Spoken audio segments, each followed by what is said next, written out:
Hello दोस्तों, आज का वीडियो बहुत ही इंपॉर्टेंट होने वाला है क्योंकि आपने देखा होगा, बहुत सारे वीडियो देखा होगा, लेकिन उससे हट के रहेगा वीडियो क्योंकि मैं बताने वाला हूँ। 10th का हो विद्यार्थी या 12th का हो, किसी भी आप बोर्ड एग्जाम से आते हो दोस्तों, आज का वीडियो में बताने वाला हूँ कि आप लोग बोर्ड एग्जाम में कॉपी कैसे लिखते हो। बहुत सारे का मन में सवाल रहता है कि सर मैं जाऊँगा कॉपी लिखने पर कॉपी कैसे लिखूँगा, ये मुझे समझ में नहीं आता। दोस्तों आज का मैं 10 पॉइंट बताऊँगा, मात्र 10 पॉइंट बताऊंगा ऐसे जिससे आपको करना है और फॉलो करना है, आपका कॉपी बहुत ही बेहतर जाएगा एग्जाम में देखने को। तो दोस्तों आज का वीडियो आप अपने लिए 5 मिनट जरूर देखना टाइम निकाल कर। तो चलिए वीडियो को स्टार्ट करते हैं। तो पहला नंबर है कि आपको 2 कलम साथ में लेकर जाना है, एक ब्लू और एक ब्लैक। कोशिश करें कि पुराने कलम लेकर जाए जो अच्छे से चलते हैं। कहने का मतलब है कि आपको 2 कलम लेके जाना है, एक ब्लैक और एक ब्लू। मतलब ब्लैक ब्लैक ब्लू आप दोनों कलम को यूज कर सकते हो अपने एग्जाम में, बाकी रेड कलम को यूज नहीं कर सकते हो। तो रेड कलम को नहीं यूज करना है, आपको ब्लैक ब्लू लेकर जाना है और पुराने कलम लेकर जाना है। क्यों? क्योंकि पुराने कलम है जो कि बहुत ही बेस्ट तरीके से काम करेगा। न्यू कलम है जो कि उसका क्या होता है कि लिंक छोड़ता है, इस चलते आप लोग को पुराना कलम ही लेकर जाना है जिससे अच्छे से चलता है। तो ये पहला पॉइंट को आप लोग क्लियर करके दिमाग में बैठा लीजिएगा। चलिए पॉइंट नंबर 2 की ओर चलते हैं। पॉइंट नंबर 2 है कि सबसे पहले जहां आपको बैठने का स्थान उस जगह को अच्छी तरह से देख ले। बेंच को अच्छी तरह से देख ले कि कहीं बेंच या सब में कोई चीट पुर्जा तो पहले से रखा हुआ नहीं है, नहीं तो आपको दिक्कत हो सकती है। कहने का मतलब है कि जैसे आप एंट्री करिएगा एग्जाम बोर्ड के अंदर तो आप लोग को बेंच मिलेगा, बेंच पे बैठने का स्थान होगा, आपको रोल नंबर से दिखाया जाएगा कि रोल नंबर ये है आपका। वहाँ पे जाइएगा तो आपके बेंच पे रोल नंबर साटा होगा। तो रोल नंबर पे जैसे ही बेंच पे बैठने जाइएगा तो उस जगह को सबसे पहले आप लोग को अच्छी तरह से देख लेना है चारों तरफ कि कहीं चीट पुर्जा गिरा हुआ तो नहीं है। अगर चीट पुर्जा है तो उसको स्टार्टिंग में ही जैसे ही एंट्री कीजिएगा उसी समय आपको हटाकर फेंक देना है। अगर आपके पास चीट पुर्जा पाया जाएगा तो आप सस्पेंड हो सकते हो, क्योंकि आपको कोई भी सस्पेंड कर सकते हैं क्योंकि वो नहीं मानते हैं कि ये दूसरे कोई का है, ये पहले से रखा हुआ था। इस चलते आप लोग को इस बात को भी ध्यान में रखते हुए चलना है। चलिए पॉइंट नंबर 3 की ओर चलते हैं। पॉइंट नंबर 3 है कि कॉपी मिलने के बाद सबसे पहले आपको अच्छी तरह से अपना नाम, रोल नंबर, रोल कोड आदि सारे जानकारी और वह ओ मार्कशीट में और कॉपी में ध्यान से भरना है, बिल्कुल भी गलत नहीं होना चाहिए। कहने का मतलब है कि जब भी आपको जैसे ही आपको टाइम हो जाता है, टाइम से पहले आप 15 मिनट एंट्री कीजिएगा। जैसे ही आपका टाइम हो जाता है तो टाइम के बाद आपको कॉपी मिलता है, ओमार शीट मिलता है। उसमें आपको ध्यानपूर्वक सारा काम छोड़कर पहले आपको क्वेश्चन मत बनाइएगा, क्योंकि अगर आपका नाम और रोल कोड, रोल नंबर ये सब गलती हो गया तो आपका रिजल्ट भी नहीं आएगा, आपका पेंडिंग रिजल्ट चला जाएगा। इस चलते इस चीज़ को ध्यान से पूरा माइंड को फ्रेश करके आप लोग जाइएगा और ध्यान से एक एक करके एकदम अच्छे से अपने एडमिट कार्ड से देखकर उसको भरना है। एडमिट कार्ड से देखकर ध्यानपूर्वक भर लीजिएगा, इस चीज़ को ध्यान में रखिएगा, बिल्कुल भी गलत नहीं करना है। तो चलिए 4 नंबर चलते हैं, 4 नंबर पॉइंट की ओर। चलिए 4 नंबर पॉइंट है, बता देंगे। 4 नंबर पॉइंट है कि क्वेश्चन मिलने के बाद सबसे पहले पूरे प्रश्न को एक बार ध्यान से देख लेना और पढ़ लेना है। कहने का मतलब है कि जब भी आपको क्वेश्चन पूरा मिलता है, क्वेश्चन को एक बार पूरा क्वेश्चन को ध्यान से एक बार पढ़ लीजिएगा। पढ़ने से क्या होता है कि आपके मन में जो भी क्वेश्चन आता होगा उस क्वेश्चन को आप ध्यान में बैठा लीजिएगा और जो क्वेश्चन आता होगा उस क्वेश्चन को आप बना दीजिएगा। तो इस बात को ध्यान में रखना है आप लोग को, क्योंकि जो क्वेश्चन आएगा उस क्वेश्चन को आप सबसे पहले बनाएंगे। इस चलते सारे क्वेश्चन को पढ़ना जरूरी है। तो एक बार ध्यान से सारे क्वेश्चन को पढ़िएगा। चलिए 5 नंबर पॉइंट है, 5 नंबर पॉइंट है कि जिस क्वेश्चन का आंसर आप कंफर्म जानते हैं, सबसे पहले उसे ओ मार्कशीट में रंगे। गलती होने पर सुधार करने का कोशिश बिल्कुल ना करें। सीरियल नंबर या लगातार के चक्कर में बिल्कुल ना पड़े। कहने का मतलब है कि जो भी आपको क्वेश्चन सबसे पहले आता है वो क्वेश्चन को अपने ओ मार्कशीट में 1 नंबर का जितने भी प्रश्न होते हैं आपको सबसे पहले उसको मिलेगा बनाने के लिए। तो आपको क्या करना है कि जितने भी, अगर मान लीजिए आप हिंदी का एग्ज़ाम दे रहे हैं या मैथ का दे रहे हैं तो 100 ऑब्जेक्टिव दिया रहेगा जिसमें आपको 50 बनाना होता है। तो 50 ऑब्जेक्टिव को आप लोग को एकदम आराम से जो जो उसमें से पहले आता है उसको आपको भरना है, ना कि लगातार के चक्कर में और लाइन के चक्कर में पढ़ना है। तो इस चीज़ को भी ध्यान में रखकर चलना है। चलिए 5 नंबर पॉइंट क्लियर हो गया। अब 6 नंबर पॉइंट की ओर चलते हैं। 6 नंबर पॉइंट है कि 100 में से 50 और 80 में से 40 प्रश्न का ही उत्तर दें। ज़्यादा का जवाब देने से कोई फायदा नहीं होगा, जहाँ तक और समय का नुकसान होगा। मैंने 5 नंबर में ही आपको समझाया था। 6 नंबर में बता देता हूँ कि जैसे 100 ऑब्जेक्टिव मिलता है आप लोग को, तो 100 में से 50 देना रहता है, 80 मिलता है, 80 में से 40 देना रहता है।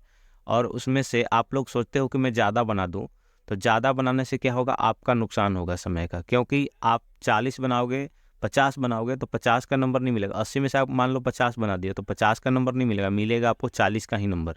तो आप लोग को ध्यान में रखता है कि ज़्यादा क्वेश्चन का हल नहीं करना है, समय का बचत करते हुए ज़्यादा प्रश्नों का आपको देखना है कि किस तरह से आगे वाले प्रश्न को मैं हल करूं।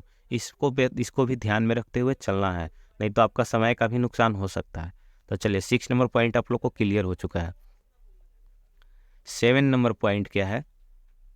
7 नंबर पॉइंट है कि जिस पेज में नाम या सब लिखना रहता है, उस पेज में दूसरी तरफ भी आप जवाब ना लिखें, उस पेज को दोनों तरफ छोड़कर अगले पेज से ही जवाब लिखना शुरू करें।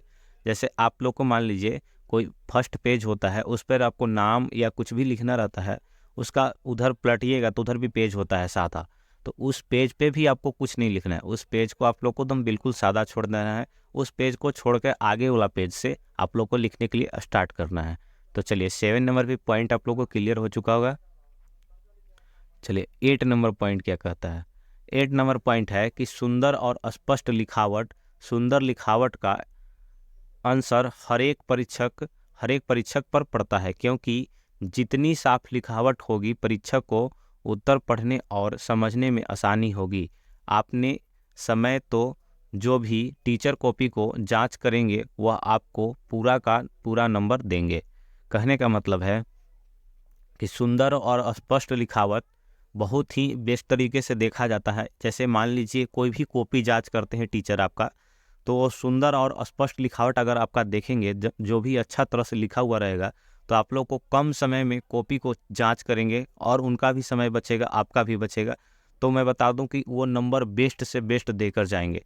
तो आप लोग ध्यानपूर्वक इसको ध्यान दें कि कॉपी को जितना अच्छा लिख सके, जितना अच्छा आप कॉपी को लिखिएगा उतना अच्छा आप लोग को नंबर मिलने वाला है।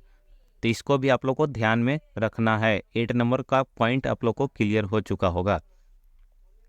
तो 9 नंबर पॉइंट है, हमेशा दो प्रश्नों के बीच में 1 या 2 लाइन जरूर छोड़े, ताकि कॉपी जांचने वाले को अच्छी तरह से समझ में आ जाए कौन सा प्रश्न कहाँ पर समाप्त हो रहा है और कहाँ से प्रश्न कहाँ से शुरू हो रहा है। कहने का मतलब है 9 नंबर पॉइंट में कि जब भी आप लिखते हैं कॉपी लिखते हैं, तो हमेशा से जब भी क्वेश्चन मार्क लगाएंगे तो क्वेश्चन मार्क के नीचे या उसके एक लाइन को छोड़कर जब भी आप उस क्वेश्चन को लिख लेंगे तो उसके एक लाइन छोड़कर आंसर लिखना स्टार्ट करें।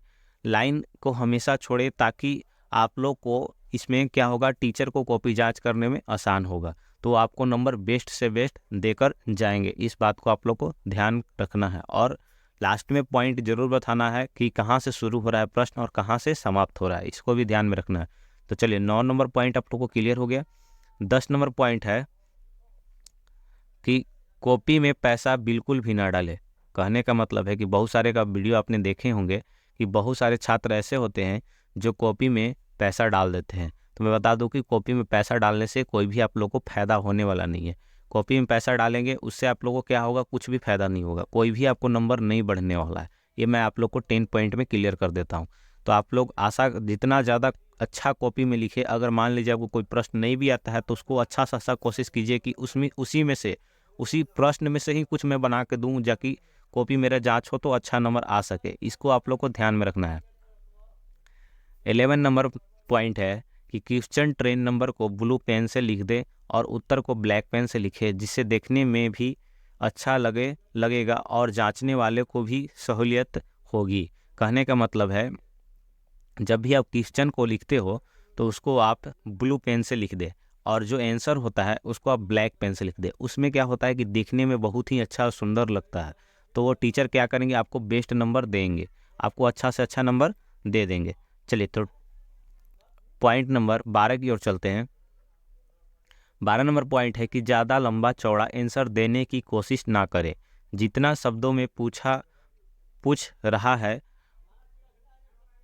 है तो उतना ही लिखें जिससे आपको समय की बहुत ही बचत होगी। कहने का मतलब है 12 नंबर पॉइंट कि ज़्यादा लंबा चौड़ा आंसर देने की कोशिश ना करें। जितना शब्द में पूछ रहा है तो उतना ही लिखें जिससे आपको समय की बहुत ही बचत होगी। कहने का मतलब है कि बहुत सारे ऐसे प्रश्न होते हैं जिसमें बताया जाता है कि 100 शब्द में लिखे। बहुत सारे ऐसे प्रश्न होते हैं जिसमें बताया जाता है 100 शब्द में लिखे, 150 शब्द में लिखे। तो अब बहुत सारे विद्यार्थी क्या करते हैं कि 100 शब्द में पूछ रहा है, आप लोग 150 शब्द में बता दोगे, 150 शब्द में बना दोगे, तो क्या होगा कि आपको नंबर ज़्यादा मिल जाएगा? नहीं मिलेगा। आपको मान लीजिए 5 नंबर का क्वेश्चन है तो आपको 5 ही नंबर मिलेगा, आप 150 शब्द में बनाते हो तो भी, क्योंकि वहाँ पे ये नहीं होता है कि आप लोग 150 नंबर में बना दियो तो 150 शब्द में बना दियो तो आपको ज़्यादा नंबर मिल जाएगा, ऐसा नहीं होता है। तो आप लोग को कोशिश करना है कि जितना शब्द में पूछा जाए उतना शब्द में ही बनाइए, ताकि आपको बेस्ट तरीके से आपको कम समय में बहुत ही अच्छा बन पाए। इस चीज़ को आप लोग को ध्यान में रखना है 12 नंबर पॉइंट में। चलिए अब 13 नंबर पॉइंट है कि और अंत में कॉपी जमा करने के पहले पूरी कॉपी को एक बार 5 मिनट समय देकर अच्छी तरह से ज़रूर देख लें। कहने का मतलब है जब भी आप कॉपी जमा करने जाते हैं तो कॉपी को जांच करने से पहले 5 मिनट उसको अच्छी तरह से देख लें कि कुछ छूट तो नहीं गया है, और ख़ासकर अपना नाम सबको दोबारा देख ले, मतलब नाम, रोल नंबर, रोल कोड, ये सब को दोबारा देख ले। और जो होता है वहाँ पे क्या होता है, सिग्नेचर पॉइंट होता है, उसको भी आप लोग ज़रूर करें, ताकि ध्यानपूर्वक 5 मिनट पहले इस बात को ध्यान में रखें, कॉपी जमा करने से पहले इस चीज़ को ध्यानपूर्वक देख ले, ताकि आपका कहीं कुछ गड़बड़ तो नहीं है। इसको आप लोग ज़रूर फॉलो करना। मैं 13 पॉइंट बताया हूँ, 13 पॉइंट को आप लोग ज़रूर फॉलो करना, आप लोग को बहुत ही हेल्प होगा। तो दोस्तों आज का वीडियो बहुत ही आप लोग देखने में अच्छा लगा हो तो पहली बार आप हमारे चैनल पे आए होंगे तो चैनल को सब्सक्राइब कीजिएगा, लाइक कीजिएगा, वीडियो को शेयर कीजिएगा ज़्यादा दोस्तों के पास। तो मिलते हैं नेक्स्ट वीडियो में। जय हिंद, जय भारत।